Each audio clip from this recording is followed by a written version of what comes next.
Hello viewers, কেমন আছেন সবাই? আশা করি সকলেই অনেক ভালো আছেন। আজকের পর্বটি অনেক সুন্দর হতে চলেছে।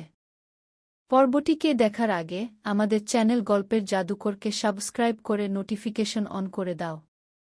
কাইফ চোখ মেলে তাকিয়ে দেখল পুরো ঘর গুটগুটে অন্ধকার। বেড সাইড টেবিল হাতিয়ে মোবাইলটা হাতে নিয়ে দেখে রাত 8:30। সে বাসায় এসেছিল বিকেল বেলা আর এখন সন্ধ্যা পেরিয়ে রাত। মোবাইলের ফ্ল্যাশ জ্বালাতেই দেখল গুটিসুটি মেরে বিড়াল ছানার ন্যায় ঘুমিয়ে থাকা তার স্ত্রীকে, যে হয়তো তার মাথায় হাত বুলিয়ে দিতে দিতে নিজেও ঘুমিয়ে গেছে। কাইফ আর ডাকল না। আস্তে করে উঠে ওয়াশরুমে চলে গেল। নুরার যখন ঘুম ভাঙল তখন রাত 11টার বেশি বাজে।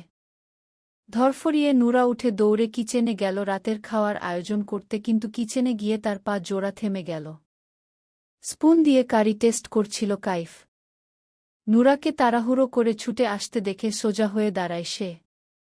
অগোছালো চুল, ফোলা ফোলা চোখে বেশ মায়াবী লাগছে নুরাকে। নুরা অস্থির কণ্ঠে বলল, আমি সরি, চোখ লেগে গিয়েছিল, বুঝতে পারিনি এত সময় পেরিয়ে যাবে। আমি রান্না করছি, আপনি বেরিয়ে আসুন। নুরার অস্থিরতা পুরোটাই লক্ষ্য করল কাইফ। শান্ত কণ্ঠে সে বলল, রান্না হয়ে গেছে, তুমি ফ্রেশ হয়ে ডাইনিং টেবিলে সার্ভ করো খাবারগুলো। কথাটা বলতেই অপরাধীর ন্যায় মাথা নিচু করে নুরা বলে, সরি। কাইফ একটা দীর্ঘশ্বাস ফেলে বলে, আমি রান্নায় অবশ্য নিজের রান্না নিজেই করি, তো সমস্যা নেই। অতঃপর নুরাকে পাশ কাটিয়ে চলে গেল। রাতের খাবার খেয়ে কাইফ বারান্দায় দাঁড়িয়ে সিগারেট খাচ্ছে। এমন সময় নুরা কফি বানিয়ে নিয়ে আসে। কাইফ পেছন ফিরে মগ নিতে গেলেই তার দৃষ্টি আটকে যায় নুরাতে। নুরার গায়ে তারই এনে দেওয়া নাইটি। তবে এই নাইটি অতটা খোলামেলা না। ভেতরে সিল্কের পাতলা স্লিভলেস গাউন, উপরে হালফ হাতা পাতলা কোটি। ফর্সা গায়ে ক্রিম কালারের নাইটিটা বেশ মানিয়েছে। খোলা চুল, গায়ে কোনো গহনা নেই, শুধু নাকে ছোট্ট নাকফুল ছাড়া, এতেই বেশ স্নিগ্ধ লাগছে তাকে। কাইফের এমন দৃষ্টিতে অস্বস্তি হচ্ছে নুরার, তাই দ্রুত উল্টো ঘুরে হাঁটা ধরতেই হাতে টান অনুভব করল সে। কাইফ টেনে নুরাকে নিজের কাছে নিয়ে আসে।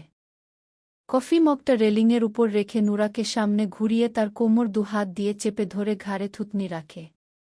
কেঁপে উঠে নুরার ছোট্ট শরীর। সবটাই টের পায় কাইফ। ঝড়ো হাওয়া তাদের দুজনের গা ছুঁয়ে দিচ্ছে। কাইফ নুরার পেটে বাঁধা বেল্টে হাত দিতেই নুরা তার হাত চেপে ধরে। মিনমিনে কণ্ঠে বলে উঠে, আমরা বারান্দায়। কাইফ শুনল কিন্তু পাত্তা দিল না। একটানে বেল্ট খুলে ফেলল। গায়ের কোটি হালকা হয়ে গেল নুরার। তার গায়ের সবগুলো লোম জেগে গেছে যেন।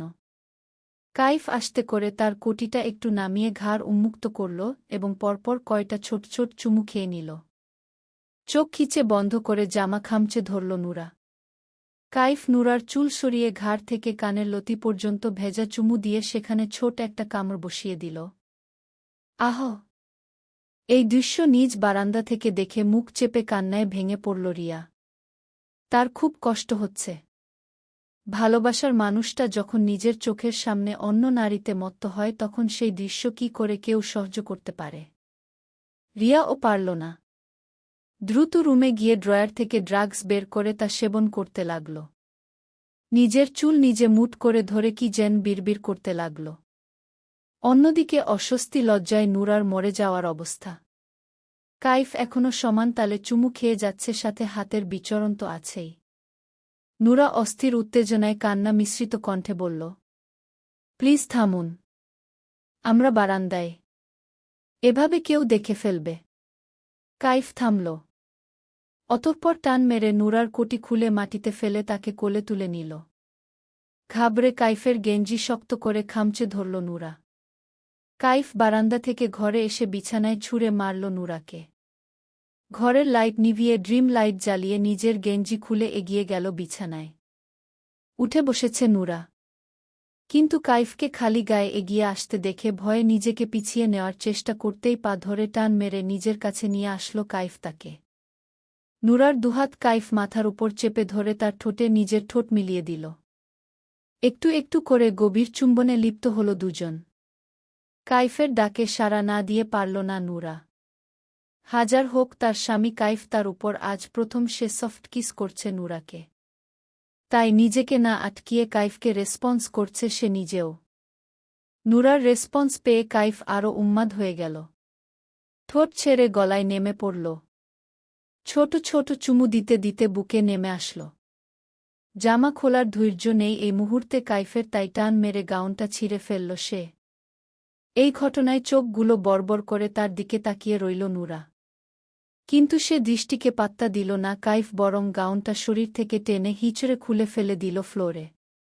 নুরার উপর ঝুঁকে আবারও ঠোঁটে চুমু খেয়ে বুকে নেমে আসল কাইফ। নেশা আছে এই বুকে, যা কাইফকে নিয়ন্ত্রণে থাকতে দেয় না। দুহাত দিয়ে বুক থেকে পেট পর্যন্ত স্লাইড করে সেখানে মুখ গুজে দিল কাইফ। শিহরণে বারবার কেঁপে উঠল নুরা। মুখ দিয়ে অজান্তেই বের হচ্ছে কিছু অদ্ভুত শব্দ, যা কাইফকে আরও পাগল করে তুলছে। বুক থেকে পেট পর্যন্ত লেহন করে আরও নিচে নামলা কাইফ।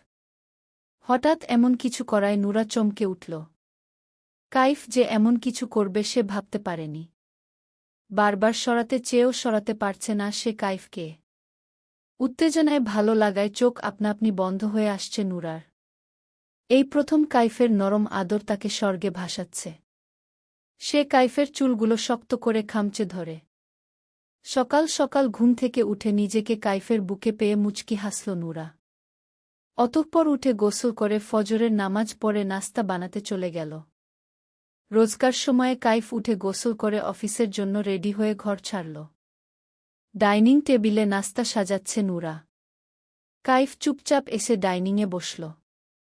নুরা কাইফকে নাস্তা দিয়ে পাশে দাঁড়িয়ে তালবাহানা করতে লাগল কিছু বলার জন্য, কিন্তু সাহস পাচ্ছে না। কাইফের চোখ এড়াল না কিছু। সে নাস্তা খেতে খেতে বলল, কি বলতে চাও দ্রুত বলে ফেল। অফিস যেতে হবে আমাকে। নুরা একটু সাহস পেল। মিনমিনিয়ে বলল, চাচিমা বলেছিল আপনি আমাকে পড়াবেন। মানে? ভ্রু কুচকে জিজ্ঞেস করলে কাইফ। আসলে চাচিমা বিয়ের সময় বলেছিল আমি যতটুক পড়াশোনা করতে চাই আপনি করাবেন এমনটা। তো পড়াবেন না? কেমন অসহায় শুনাল নুরার কণ্ঠ। কাইফ তাকিয়ে রইল মায়াভরা মুখটার দিকে, অতঃপর বলল, অবশ্যই। কাইফ এহসানের বুকে অনেক শিক্ষিত হতে হবে। তুমি না চাইলেও তোমাকে পড়তে হতো। যাক, কলেজ কবে থেকে যাচ্ছ? সামনের মাসে তো এইচএসসি পরীক্ষা শুরু তোমার, তাই না? নুরা অবাক নয়নে তাকিয়ে রইল। কাইফ নুরার এমন দৃষ্টি দেখে জুসের গ্লাস হাতে নিয়ে ভ্রু নাচিয়ে জিজ্ঞেস করলা, কি? আমি তো মাত্র এসএসসি দিয়েছি। ফুরুত করে মুখের সব জুস নুরার উপরে গিয়ে পড়ল। নুরা একদম দূরে সরে গেল। কাইফ টিস্যু দিয়ে মুখ মুছতে মুছতে অবাক হয়ে জিজ্ঞেস করল, what? Are you kidding with me? Nura মাথা ঝাঁকিয়ে না বোঝাল। কাইফ আবারও বলল, বয়স কত তোমার? 15 চলছে। কাইফ টেবিল ছেড়ে উঠে নুরার কাছে গিয়ে বলল, আর ইউ সিরিয়াস? তুমি সবে 15? মানে তোমার তো এখনও খেলাধুলা করার বয়স। এই বয়সে বিয়ে বসলে কেন তুমি? আপনি করেছেন তাই? ও আল্লাহ! মেয়ে, তুমি আমাকে আগে বলনি কেন তোমার বয়সের কথা? আপনি তো জিজ্ঞেস করেননি। মাথা নিচু করে উত্তর দিল নুরা। কাইফ নুরার দিকে তাকিয়ে ভাবছে, আল্লাহ, এই বাচ্চা মেয়েটা আমার বউ কিভাবে সম্ভব? চাচি এমন একটা বাচ্চা মেয়ের সাথে কি করে আমার বিয়ে দিল? মানলাম সুন্দরী, তাই বলে বয়সের ব্যবধানটুকু দেখবে না। হাহ! ইস, বিয়ের রাত থেকে কি না কি করে এসেছি আমি ওর সাথে। কাইফের মনে পড়ল বিয়ের প্রথম রাতে নুরার কান্না, আহাজারি, আর্তনাদ। চোখ বন্ধ করে গভীর শ্বাস ফেলল সে। অতঃপর শান্ত কণ্ঠে নুরাকে জিজ্ঞেস করল, আমার বয়স জানো কত? নুরা মাথা ঝাঁকিয়ে বোঝাল, হ্যাঁ সে জানে। আরও অবাক হল কাইফ। তোমার বাবা-মা কেউ বিয়েতে অমত করেনি? বাবা-মা তো বেঁচে নেই। আমি ছোট থাকতেই মারা গেছে। আমি নানুমনি আর মামামামির কাছে মানুষ হয়েছি। কাইফ বাকরুদ্ধ। সে জানত না তার বউ তারই মতো এতিম। তার এখন মনে হচ্ছে সে অনেক কিছুই জানে না। জানতে হবে তার। নিজের এক হাত নুরার মাথায় রেখে শান্ত কণ্ঠে বলল কাইফ। রেজাল্ট কি এসেছে? গোল্ডেন। মাশাআল্লাহ। আমি বাসা থেকে কাছে হয় এমন একটা ভালো কলেজের খবর নিয়ে তোমাকে ভর্তি করিয়ে দিব। ঠিক আছে? নীরবে মাথা নাড়িয়ে সম্মতি দিল নুরা। তার ভেতরটা ফেটে যাচ্ছে। নানুর পর এই প্রথম কেউ এভাবে তার মাথায় হাত বুলিয়ে দিল। অন্যদিকে রিয়া আজ একটা রেসর্টে বিকিনি স্যুট করছে। তার এক হাতে ওয়াইনের গ্লাস, অন্য হাতে মোবাইল। সদ্য তোলা ছবিগুলো সে কাইফের হোয়াটসঅ্যাপে সেন্ড করে বাঁকা হাসল। ভোলাকে কিভাবে ঘরে ফেরাতে হয় তা ভালো করে জানা আছে রিয়ার। Kaif baby, I'm waiting for you. অফিসে বসে চোখ বন্ধ করে রেস্ট নিচ্ছে কাইফ। এমন সময় মেসেজ টোন বেজে উঠায় মোবাইলটা হাতে নিল সে। চোখগুলো মুহূর্তেই লাল হয়ে গেল কাইফের। হাতের মুঠ হল শক্ত। মোবাইল লক করে ধপ করে টেবিলে রেখে দাঁত চেপে ধরল।